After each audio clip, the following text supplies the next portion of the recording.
नमस्कार विद्यार्थिनींनो, आजचं आपलं हे दुसरं लेक्चर आहे पॅडी कल्टिवेशनमधील. मागील लेक्चरमध्ये आपण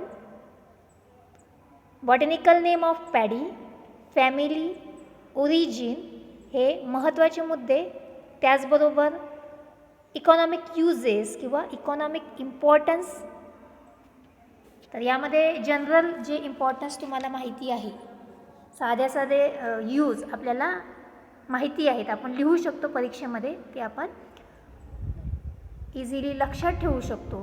जसं की राईस ब्रॅनमध्ये 18 ते 20% ऑइल असते. नंतर यामध्ये carbohydrates, proteins, fats, minerals, vitamins असतात.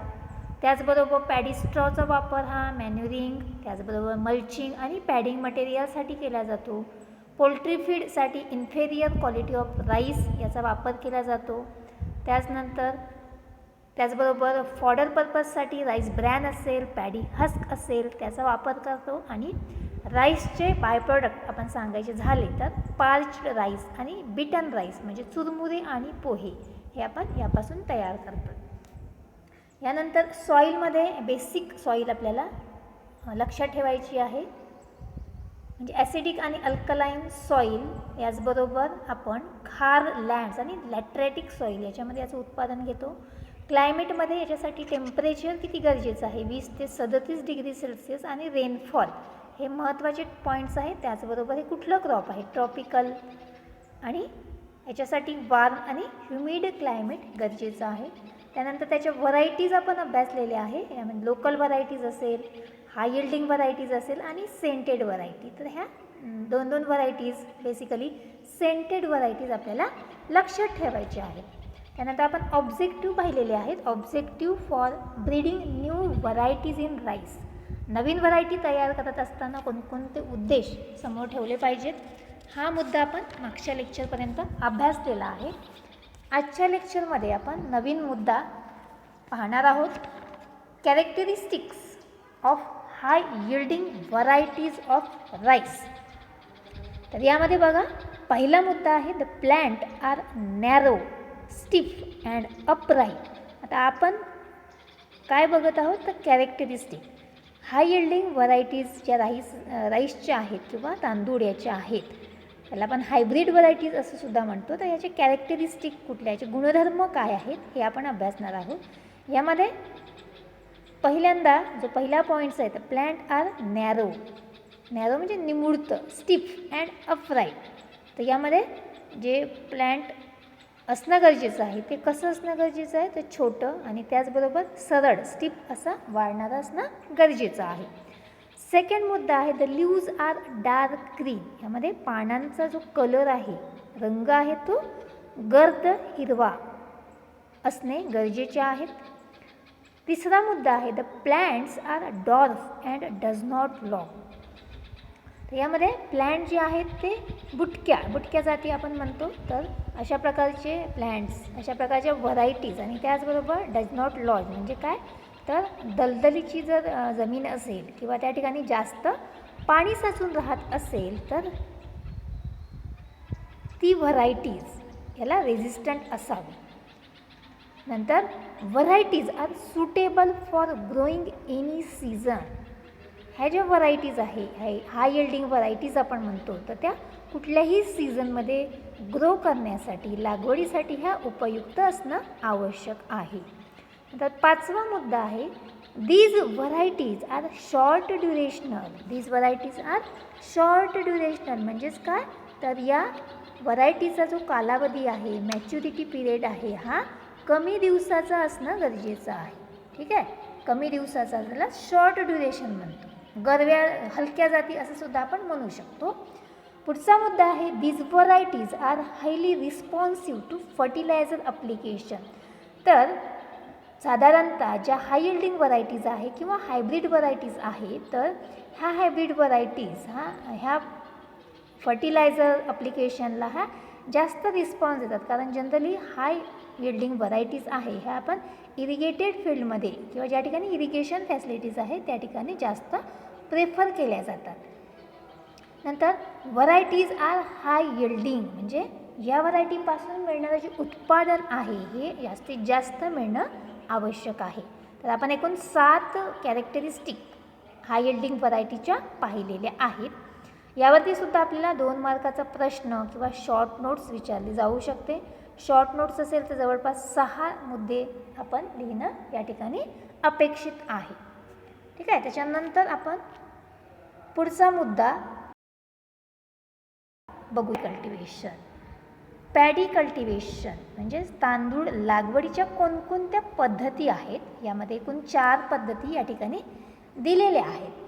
पहिली आहे ड्राय कल्टिवेशन, त्यानंतर वेट कल्टिवेशन, नंतर सेमी ड्राय कल्टिवेशन आणि चौथी आणि महत्त्वाची जी पद्धत आहे ती आहे इंटेन्सिव्ह और Japanese method of paddy cultivation.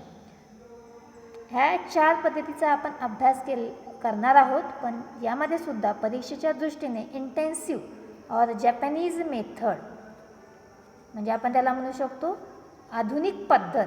तर याचा ही परीक्षेच्या दृष्टीने महत्त्वाची आहे. आपण जेव्हा नोट्स लिहिणार असाल तेव्हा त्यामध्ये याचा अंतर्भाव किंवा IMP करून आपल्याला ठेवायचा आहे. तर पहिली मेथड्स आपण पाहूया. Dry cultivation. It is followed in areas of inadequate and uneven rainfall where irrigation facilities are not available. आता पहिल्या मुद्द्यामध्ये काय दिलेलं आहे की ही जी ड्राय कल्टिवेशन मेथड्स आहे पॅडी कल्टिवेशनची कुठल्या एरियामध्ये ही राबवली जाते. तर ज्या ठिकाणी पाण्याचं प्रमाण किंवा पावसाचं प्रमाण हे अत्यल्प आहे किंवा सांगू शकत नाही आपण पाऊस कधी पडेल, वेळी अवेळी पाऊस पडणार आहे आणि इरिगेशन फॅसिलिटीज अवेलेबल नाही, या ठिकाणी पाण्याची कुठलीही उपलब्धता नाही, अशा ठिकाणी आपण ही पद्धत राबवतो ड्राय कल्टिवेशन. दुसरा मुद्दा आहे deep black soil with good water holding capacity is use. आता यामध्ये ड्राय कल्टिवेशन असल्यामुळे आपण हे जे कल्टिवेशन आहे पॅडी कल्टिवेशन किंवा लागवड ज्याची आहे ती डीप ब्लॅक सॉईल याच्यामध्ये घेतो. त्याला आपण हेवी सॉईल असं म्हणतो. का घेतो याच्यामध्ये, तर याची वॉटर होल्डिंग कॅपॅसिटी जी आहे पाणी धरून ठेवण्याची क्षमता आहे ती जास्त असल्यामुळे आपण यामध्ये हे जे पीक आहे ते चांगल्या प्रकारे उत्पादित करू शकतो.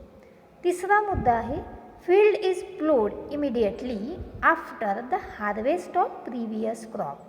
तर यामध्ये सुरुवातीचं जे पीक असेल तर त्या पिकाच्या काढणीनंतर लगेचच आपल्याला त्या ठिकाणी प्लोईंग करायचं आहे.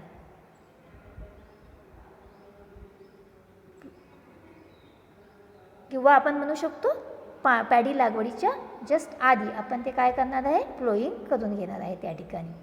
चौथा मुद्दा आहे early maturing varieties are sown to a greater depth by drilling method. तर यामध्ये ज्या काही लवकर येणाऱ्या जाती आहेत अर्ली मॅच्युरिंग लवकर मॅच्युअर होणाऱ्या आहेत, तर त्या ज्या जाती आहेत त्या आपल्याला या ड्राय कल्टिवेशनमध्ये लावायच्या आहेत, त्याची लागवड करायची आहे आणि त्याची जी डेप्थ आहे त्याची जी खोली आहे तर ही खोली आपल्याला थोडीशी जास्त ठेवायची आहे. आणि कुठल्या पद्धतीने आपल्याला पेरणी करायची आहे तर ड्रिलिंग मेथड म्हणजे पाबरीच्या सहाय्याने पाबरीने आपण पेरतो. तर त्यामध्ये आपण जे काही जमिनीमधलं मॉइश्चर असेल आतमधलं तर ते त्या पिकाच्या वाढीसाठी उपयुक्त ठरते. त्यामुळे ड्राय कल्टिवेशनमध्ये कोणकोणते मुद्दे आपण लक्षात ठेवायचे आहेत पहा. ज्या ठिकाणी पाण्याची उपलब्धता कमी आहे, जे पावसाचं पाणी आहे ते वेळी अवेळी पडते, अनइवन रेनफॉल आहे आणि इरिगेशन फॅसिलिटी नाहीत, अशा ठिकाणी आपण ड्राय कल्टिवेशन घेतो आहे. यामध्ये ज्यावेळेस आपण लागवड करतो भाताची त्यावेळेस ब्लॅक सॉईल आणि त्याची वॉटर होल्डिंग कॅपॅसिटी ही चांगली असते, त्याच्यामुळे त्याचा आपण वापर करतो आहे. आधीचं पीक हार्वेस्ट केल्यानंतर आपल्याला भात लागवड करायची असेल तर आधीचं पीक हार्वेस्ट केल्यानंतर लगेचच आपल्याला प्लोईंग करायचं आहे म्हणजेच नांगरणी करायची आहे. आणि या ठिकाणी लागवड करत असताना अर्ली मॅच्युरिंग व्हरायटी म्हणजेच लवकर परिपक्व होणाऱ्या जाती आणि त्या ज्या आहेत त्यांची जी खोली आहे ही थोडीशी जास्त ठेवायची आहे आणि आपण ड्रिलिंग मेथडने त्याची पेरणी करणं गरजेचं आहे. ही आपण पाहिलेली आहे ड्राय कल्टिवेशन. त्याच्यानंतर दुसरी जी पद्धत आहे ती आहे सेमी ड्राय कल्टिवेशन. ठीक आहे. पहिला मुद्दा आहे बघा, in this method some part of life cycle of the crop passes under dry condition and some part under wet condition. म्हणजे यामध्ये आपण ज्यावेळेस भाताची लागवड करणार आहोत तर निम्मा त्याचा जो पार्ट आहे तो ड्राय कंडिशनमध्ये जाणार आहे आणि उरलेला जो पार्ट आहे, उरलेलं जे लाईफ सायकल आहे ते वेट कंडिशनमध्ये जाणार आहे, म्हणून याला सेमी ड्राय असं म्हटलेलं आहे.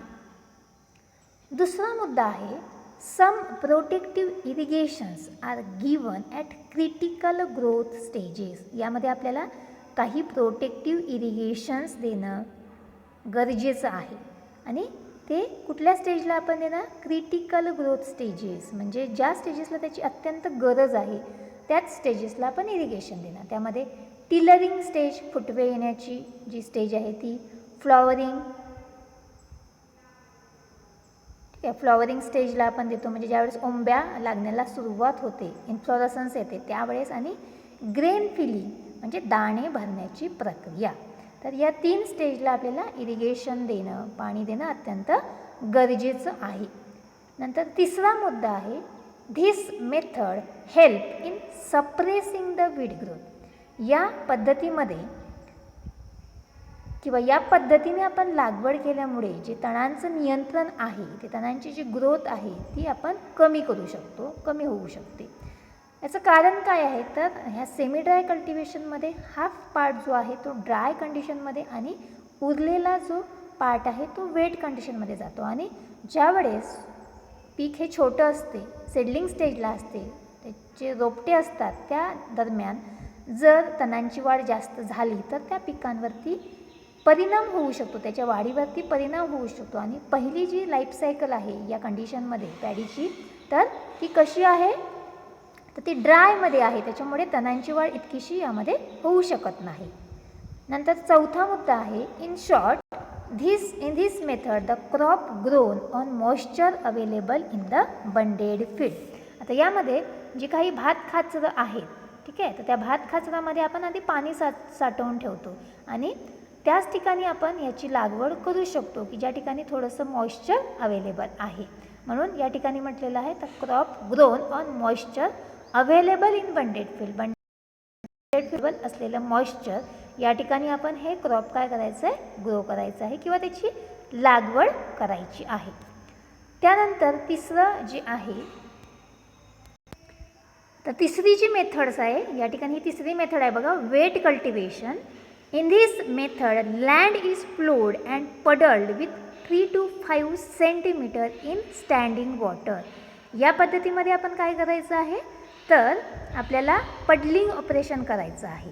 आता पडलिंग ऑपरेशन कशाला म्हणायचं आपण तर ज्या भात खाचरामध्ये आपण पाणी साठवून ठेवतो 3 ते 5 सेंटीमीटरपर्यंत आणि त्या पाणी साठवून ठेवलेल्या बंडेड फील्डमध्ये आपण प्लोईंग करतो, त्याला काय म्हटलं जाते, पडलिंग ऑपरेशन्स. म्हणजेच आपण आपल्यामध्ये प्लोईंग म्हणतो पण ते स्टँडिंग वॉटरमध्ये केलं जाते. म्हणून या ठिकाणी म्हटलेलं आहे की land is ploughed and puddled with the 3 to 5 centimetre standing water.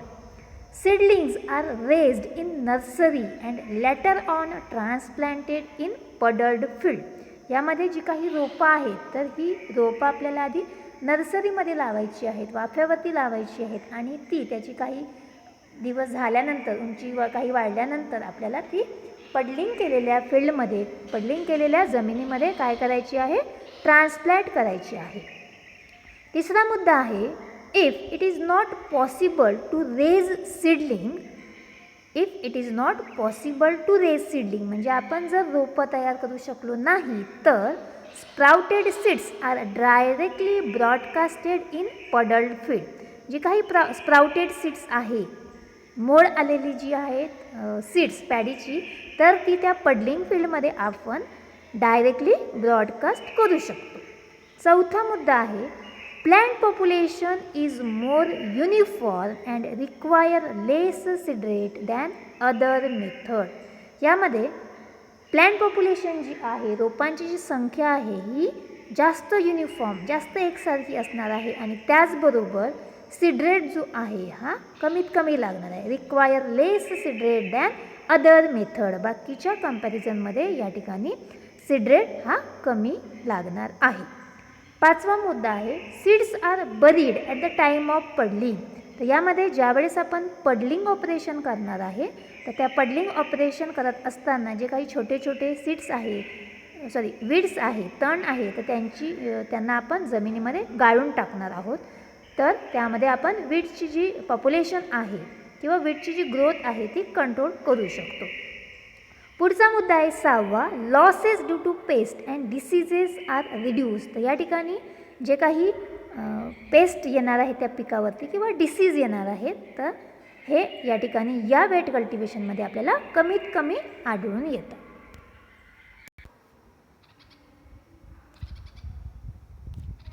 आता पुढची मेथड्स आपण पाहणार आहे 4थी पॅडी कल्टिवेशनची इंटेन्सिव्ह और Japanese method of paddy cultivation. ही महत्त्वाची मेथड्स आहे. ठीक आहे, ही विचारली जाऊ शकते परीक्षेमध्ये. बघा 4 पॉईंट्स एकूण या ठिकाणी दिलेले आहेत. पहिला पॉईंट्स आहे this method is followed in the areas of assured water supply.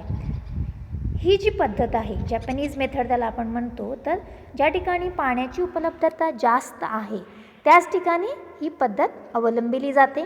Second, farmer can adopt plant protection measures and can apply heavy doses of fertiliser. तर या पद्धतीमध्ये जे काही शेतकरी आहे तर हे शेतकरी जास्तीत जास्त प्रमाणामध्ये फर्टिलायझरचा या ठिकाणी वापर करतात आणि त्याचबरोबर पिकांवरती रोग किंवा किडी येत असतील तर त्यासाठी प्लांट प्रोटेक्शन मेजर्स, इन्सेक्टिसाइड्स असेल, फंगिसाइड्स असेल तर याचासुद्धा वापर मोठ्या प्रमाणावर केला जातो. तिसरा मुद्दा आहे seedlings are grown on raise bed and 3 to 4 seedlings are transplanted at each spot in a row. यामध्ये जी काही रोपं तयार केली जातात ही रेज बेडवरती म्हणजे गादी वाफ्यावर केली जातात आणि त्यामध्ये 3 ते 4 जी रोपं आहेत, 3 ते 4 जी सीडलिंग्स आहे ही प्रत्येक स्पॉटमध्ये ही ट्रान्सप्लांट केली जातात, लावली जातात. त्यानंतर 4था पॉईंट आहे it require less seed rate and crop stand is uniform. यामध्ये जो सीडरेट लागतो, बियाण्यांची जी संख्या लागते ती कमी लागते आणि त्याचबरोबर क्रॉप स्टँड जे आहे ते युनिफॉर्म आहे म्हणजे एकसारखं पीक आपल्याला यामध्ये दिसत असते. तर आपण एकूण 4 मेथड्स बघितल्या पॅडी कल्टिवेशनच्या. ठीक आहे, त्या तुम्हाला समजल्या असतील, अगदी सोप्या आहेत आणि यावरती प्रश्न विचारला जाऊ शकतो, कुठल्याही पद्धतीवर विचारला जाऊ शकतो. पण त्यातल्या त्यात जी इंटेन्सिव्ह किंवा जॅपनीज मेथड आहे पॅडी कल्टिवेशनवरती तर ती महत्त्वाची आहे, ती व्यवस्थित वाचून ठेवायची. अगदी कमी पॉईंट्स आहे, एकूण 4 पॉईंट्स प्रत्येक मेथडमध्ये दिलेले आहेत. ठीक आहे, आणि याच्या नावानुसार जसं ड्राय कल्टिवेशन आहे, वेट कल्टिवेशन आहे, सेमी ड्राय आहे, तर याच्यावरूनसुद्धा आपल्याला त्याचा अंदाज येऊ शकतो की ती पद्धत कशा प्रकारची असेल. ड्राय आहे म्हटल्यावर ज्या ठिकाणी पाण्याची उपलब्धता नाही आहे किंवा पावसाचं पाणी हे वेळी अवेळी येते. वेट कल्टिवेशनमध्ये आपण काय म्हटलेलं आहे,